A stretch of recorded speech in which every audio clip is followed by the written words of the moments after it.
Lightning crackled and ripped through the blackened skies like a mighty sword thrust toward an unsuspecting target, as the minuscule airship, Titan, wove its way amongst the clouds, almost riding them as if they were waves. Up on the bridge, the weary shapes of the captain, first mate, and helmsman shone with each new flash of the electrical serpents crossing ahead of them. Captain Aubrey Smythe had flown many an airship in his time, and faced down many a storm, and yet this tempest he and his crew found themselves engulfed by was like no other he'd experienced before. As he gazed out across the mighty ocean of cloud before them, he prayed they would make it to port without fail. He tore his gaze from the window to focus upon his exhausted first mate, who meanwhile fought back a yawn. "Get below, Mr. Mate," Aubrey gently ordered, placing a gruff, weathered hand on his friend's shoulder. The first mate, Red Peters, peered into the captain's wizened eyes before scratching at his ginger beard. "Oi, Captain." He reached down and loosened the bolt on the hatch before carefully climbing down the long metal ladder onto the deck below. His heavy boots echoed on the steel grating beneath him with each step he made.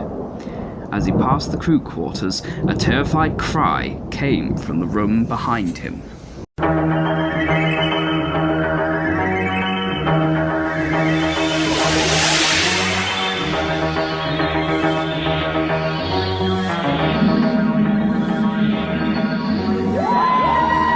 Doctor Who Short Stories, Nightmare in the Sky. Without hesitation, he burst into the room and almost scared the youngster within. Chip Gallagher, new to the airship life, had not long joined the crew, but in that moment sat bolt upright in a cold sweat, his usual ghastly pallor shocked whiter and his bottom lip trembling as he struggled to speak. Red wasted no time in offering comfort to the kid. After all, they were practically family on board ship. Chip fought back tears as he stammered about his experience in the arms of Morpheus. Red listened intently as he spoke. "It was horrible, like nothing I'd ever seen before. 7 feet tall, with a black coat, eyes like hot coals. Its hooves clattering across the deck towards me." Red patted his shoulder gently. "There now, it's over, lad," he replied softly. "Think you can get some more sleep?" Chip gave a nod as a single tear slid down his pale face. Down in the engine room, all seemed well, as the ruckus within swelled immensely, be it the engine puffing and rumbling, or the out-of-tune singing from the engineer himself. Hugo Greater loved his job, almost a little too much, as he rang out any number of ditties from his childhood and teenage days on the old rust buckets by the quay.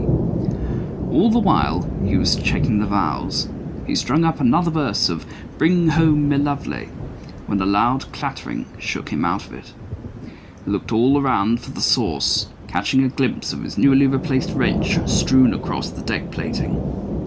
An uncomfortable feeling ran down his spine as he stepped towards his tool and knelt down to retrieve it.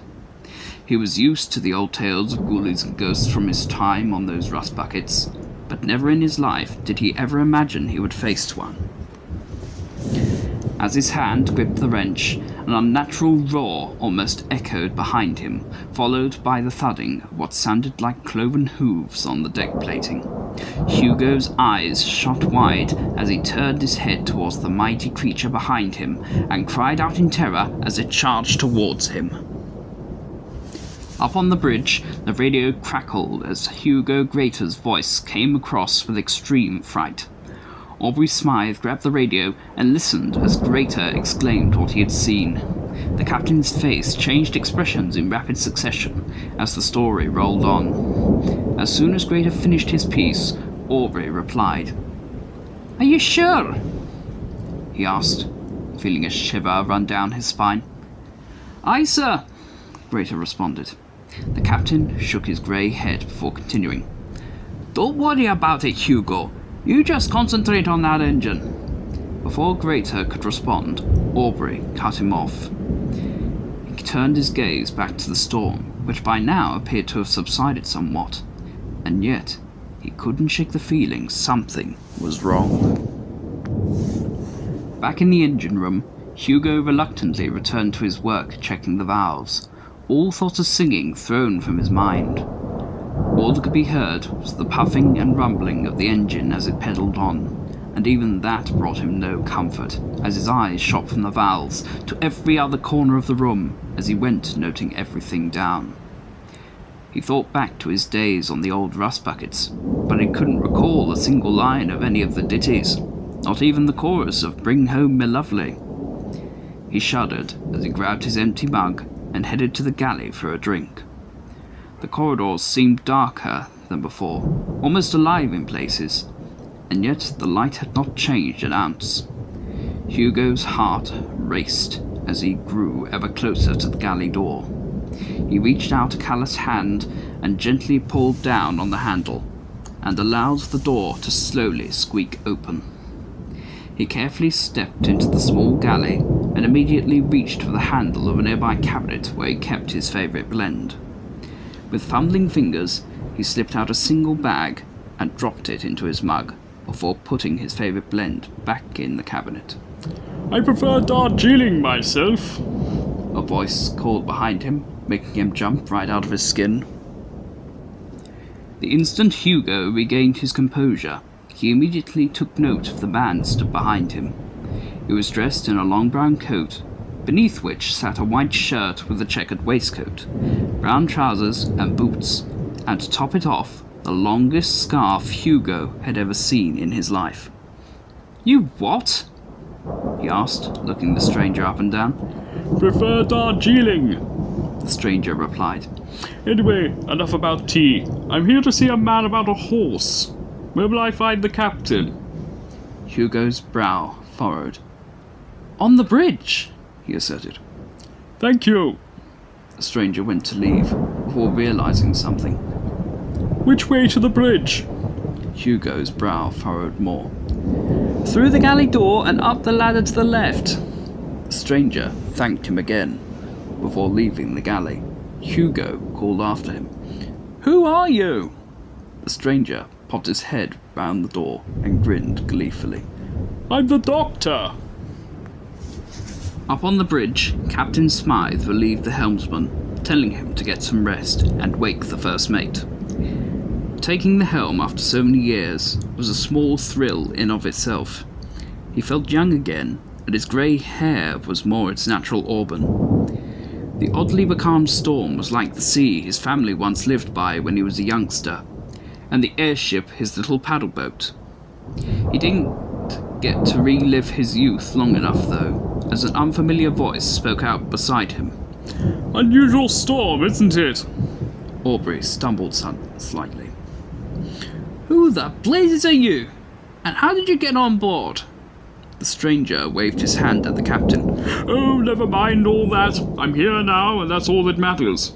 I told one of your crew my name, by the way, so ask them."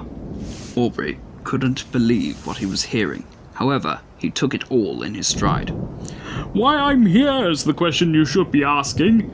The answers to which are, I love a good airship, and there is a very strange creature lurking on board that you will want got rid of." Aubrey's face burned hot. "What creature?" No sooner had he asked than a blood-curdling scream came from below. On the deck below the bridge, the helmsman, Billy, had been slowly making his way to his room and bunk when the sounds of harsh galloping caught him by surprise. He turned his eyes to the source of the galloping and dived onto the deck plate with fright as the dark form of a heavy horse came towards him, its eyes burning brightly, almost reaching into his very soul.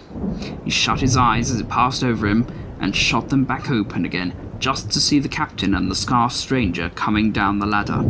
Captain Smythe saw to him immediately, and whilst the stranger was caught up looking at something on the grating.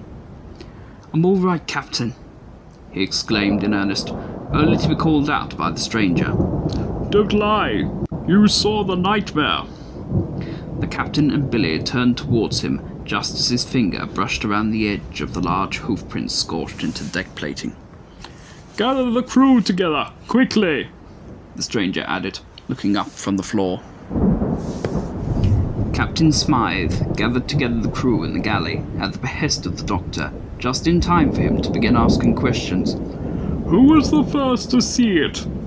He queried, looking around at everyone. Chip sheepishly raised his hand. Ah, I'm guessing you're the newest here. Who was next?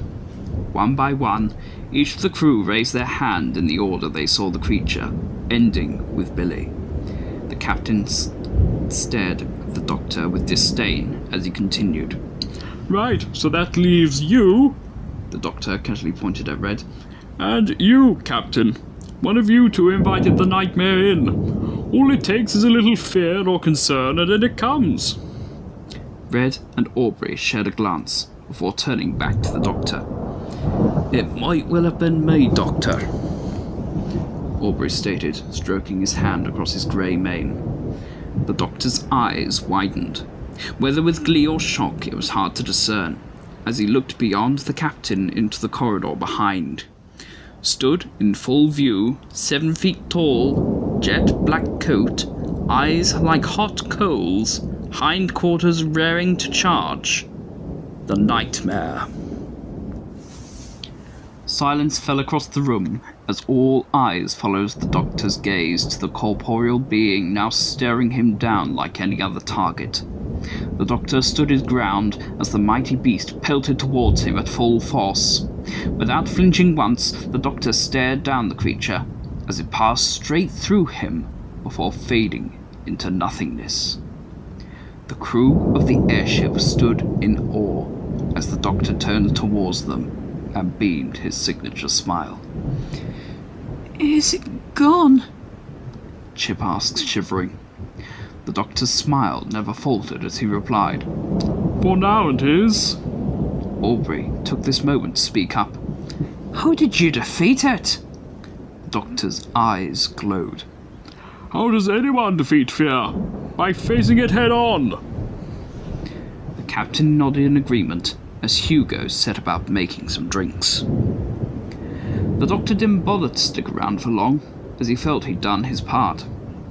Stepping aboard his TARDIS, he set the controls upon the console for his next destination.